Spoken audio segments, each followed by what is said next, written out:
বইয়ের পাতায় মা দুর্গা, বালুরঘাটের দুর্গাবাড়ি পুজো মণ্ডপ যেন আস্ত লাইব্রেরি। বার্তা অন্ধকার দূর করার। বালুরঘাটের দুর্গাবাড়ি তাদের ৭৬তম বর্ষের পুজোয় দর্শকদের জন্য তৈরি করেছে এক অভিনব থিম, তমসমা জ্যোতির্গময়। এবছর মণ্ডপটি একেবারে একটি আস্ত লাইব্রেরির রূপ ধারণ করেছে, যেখানে প্রতিটি বইয়ের পাতা যেন আলোর প্রতীক হয়ে উঠেছে। শিল্পী জয়পালের নিপুণ শিল্পকলা আর সৃজনশীলতার মাধ্যমে মণ্ডপটির প্রতিটি কোণায় সাজানো হয়েছে বিভিন্ন ধরনের বই, যার মাঝে দেবী দুর্গার প্রতিমাও ফুটে উঠেছে লাইব্রেরির আদলে। দেবী যেন জ্ঞানের আলো হাতে নিয়ে সমস্ত অজ্ঞানতার অন্ধকার দূর করার প্রতীক হয়ে দাঁড়িয়েছেন। পুজো কমিটির বক্তব্য, বর্তমান সমাজে জ্ঞানের অভাব এবং কুসংস্কারের অন্ধকার দূর করার একমাত্র উপায় হলো বই পড়ার অভ্যাস গড়ে তোলা। সেই বার্তায় তুলে ধরতে চেয়েছেন তারা এবারের পুজো মণ্ডপে। অভিনব এই পুজো মণ্ডপটি দর্শনার্থীদের শুধু চোখে নয়, মনেও আলো জ্বালাচ্ছে। দর্শকদের মতে এমন একটি থিম বেছে নেওয়ায় দুর্গাবাড়ির শুধু দর্শকদের আনন্দই নয়, বরং আলোর পথ এগিয়ে যাওয়ার বার্তাও দিচ্ছে। পুজো উদ্যোক্তা সমীর সাহা জানিয়েছেন, দুর্গাবাড়ি একাডেমির এবারে কত বছর পূর্তি এবং আপনারা প্রতিমা এবং প্যান্ডেলে কী থিম রেখেছেন? নমস্কার, আমরা দুর্গাবাড়ি একাডেমির এবারে দুর্গা উৎসব ৭৬তম। আমরা এবছরে যে উৎসব, সেই উৎসবটাকে মূলত আমরা থিম হিসেবে নিয়েছি তমসমা জ্যোতির্গময়। অর্থাৎ যে অন্ধকারাচ্ছন্ন যে অবস্থা, আমরা সামাজিক অবক্ষয়ের মধ্যে দিয়ে যে জায়গায় গেছি, সেখান থেকে আমাদের উত্তরণের পথ কী, সেটাকে আমাদের যে থিম, সেই থিমের মধ্যে তুলে ধরবার চেষ্টা করেছি।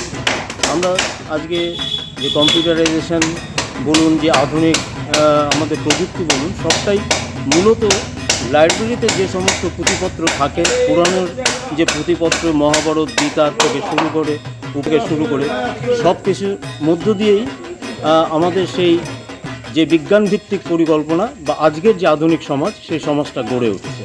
অর্থাৎ আমরা বলছি, মানুষ যখন শুধু মোবাইলের মধ্যেই নিমজ্জিত থাকার কথা ভাবছে, আজকের সন্তান সন্ততি, ছাত্র যুব সমাজ, সেখানটায় দাঁড়িয়ে আমরা মনে করেছি যে বই একমাত্র বন্ধু হতে পারে আমাদের সেই সময়টাকে ফিরিয়ে দেওয়ার জন্য। কারণ আমরা জানি যে আজকে ধরুন ফেসবুক বলুন, গুগল বলুন, তাদের যে স্রষ্টা, তারা সেদিন কিন্তু তাদের যে স্বীকারোক্তি, তারা যেটা বলছেন, সেটা তারা বই পড়েই এই জায়গাতে তারা এসছেন। তো স্বাভাবিকভাবেই আমরা সেই তমসার জায়গা থেকে উত্তরণের জন্য আমরা বলছি যে আলোটা দেখাতে পারে একমাত্র বই। সেই বইয়ে আপনারা সকলে ফিরুন, সমাজ ফিরুক। আপনাদের মাধ্যমে বালুরঘাটবাসী, জেলাবাসীকে আমাদের মঞ্চে, আমাদের এই পূজা মণ্ডপে আহ্বান জানাচ্ছি। আসবেন, নিশ্চয়ই আপনাদের ভালো লাগবে। কারা তৈরি করেছে এই সুন্দর পূজা মণ্ডপ? এই আমাদের পরিকল্পনা রূপায়ণে, বাস্তবায়নে জয়পাল, বুনিয়াদপুরের শিল্পী, তিনি এই টোটাল পূজা মণ্ডপটা এবং থিমের যে পরিকল্পনা, সবটা মিলিয়ে আমাদের সহযোগিতায় উনি এই কাজটা করেছেন।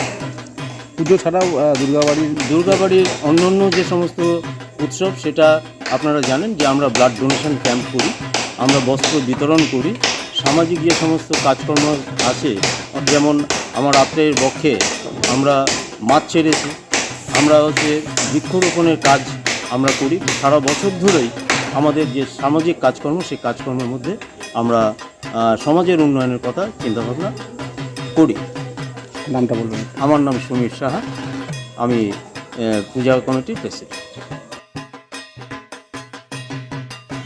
বালুরঘাট থেকে সীমান্তের কথার বিশেষ প্রতিবেদন।